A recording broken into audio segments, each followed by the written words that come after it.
الشكر لله، ويا مرحبا بك، وحريصون على أن نؤكد ونؤصل ونعزز العلاقات اليمنية الأثيوبية، ونعرف كل من يتابع هذا البرنامج بهذه العلاقات وأهمية هذه الروابط والترابطات والتقاربات.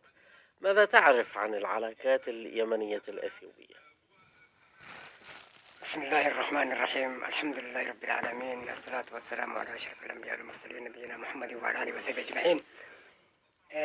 أنا أعرف علاقات بين اليمن وإثيوبيا علاقة تاريخية تربط بينهما علاقات أخوية إسلامية. في التسعينات الماضية أو في بعد بعثة النبي صلى الله عليه وسلم كانت الهجرة إلى الحبشة، وكذلك كان من إخواننا اليمنيين قد زاروا إثيوبيا كثيرا، وأكثر منهم حتى الآن مستقرين في إثيوبيا، يعيشون في بلدهم الثاني ويعتبرون بلدهم الحقيقي، ولا بينهم الفرق بين اليمن وإثيوبيا. ما بينهم كراهية ولا بينهم عدوان، وخاصة المسلمين الإثيوبيا هم قويهم في الدين. لأجل هذا يحبون المسلمين المسافرين إلى إثيوبيا ويضيفونهم ويكرمونهم أحسن ضيافة. وكذلك أبناء اليمن، الشعب اليمني العظيم شعب كريم. أكثر فئة تتواجد في أثيوبيا، هل اليمنيون يتواجدون بشكل أكبر أم من دول أخرى وأماكن أخرى لديهم ربما عدد أكبر من اليمنيين؟ يعني أكثر ناس يتواجدوا في أثيوبيا من أي مكان؟ من اليمن؟ أنا أعتقد يعني، وخاصة في من دول العربية، أكثر المقيمين أو المتواجدين في إثيوبيا أعتقد أنهم أكثر منهم من اليمنيين. من اليمن. لماذا؟ ما الذي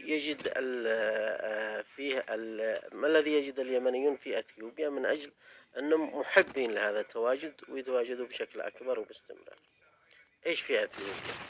احكي لنا عن أثيوبيا. إثيوبيا بلد يعرف بالضيافة الكرامة، بلد يكرم الضيوف. جميل. لأن كان تكريم الضيوف يعتبر واجب. من كان يؤمن بالله واليوم الآخر فليكرم ضيفه. وتوارث الأثيوبيون هذا. الإثيوبيون توارث هذا الصفة وتعلموا من التواريخ الماضي. السلام. وكذلك من الدين الحنيف. لأن إثيوبيا، لماذا اليمنيون وبعض من اليمنيين من إخواننا العرب يحبون إثيوبيا؟ لأن إثيوبيا ثاني بلد إسلام في العالم بعد مكة المكرمة، حتى قبل المدينة. كيف تعلمت اللغة العربية؟ نعم، شكرا على سؤالك الجميل هذا. أنا تعلمت اللغة العربية في بلادي. ألاحظ فيك الإتقان للغة العربية. إتقان اللغة العربية. النحو يعني. نعم. أنا اللغة هذا ما زدت منهم ولا حرف في اليمن. تعلمت في بلاد الحبشة، تعلمت في إثيوبيا، تعلمت في المدارس، وتعلمت التواريخ والعلاقات الجميلة بين اليمن وإثيوبيا، وخاصة الشعب الأورومو كيف يحبون اليمن. نحن عندما كنا في اليمن في إثيوبيا وأنا كنت صغير، كنت أدرس ابتدائي، أعرف إخواننا اليمنيين المتواجدين إلى حتى الآن، هم كانوا جيراننا. عندما كان سافروا من هنا في السبعينات من القرن الماضي أو الستينات قبل الوحدة اليمنية، عندما جاءوا هناك أبونا وأجدادنا ضيفوهم وأعطوا لهم أرضية ملكية وأعطوا لهم مزارع، يعني أرض يزرعوا فيها يزرعوا فيها المزارع من جميع مختلف المزارع.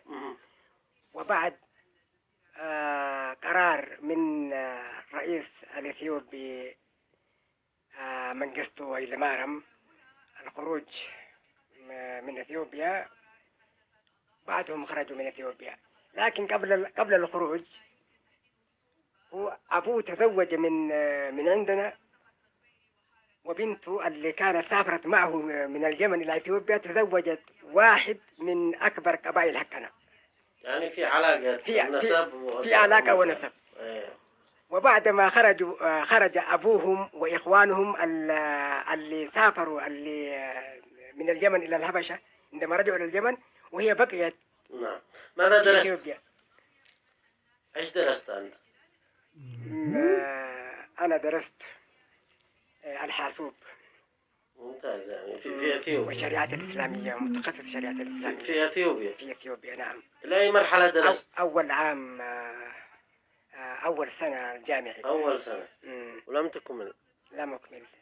وكيف جئت إلى اليمن؟ هذا لها قصة كبيرة، والمهم أحاول أكتسر منها.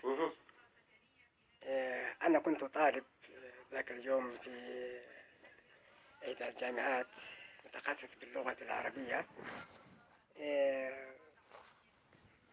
نحن نحب الدين الحنيف هذا.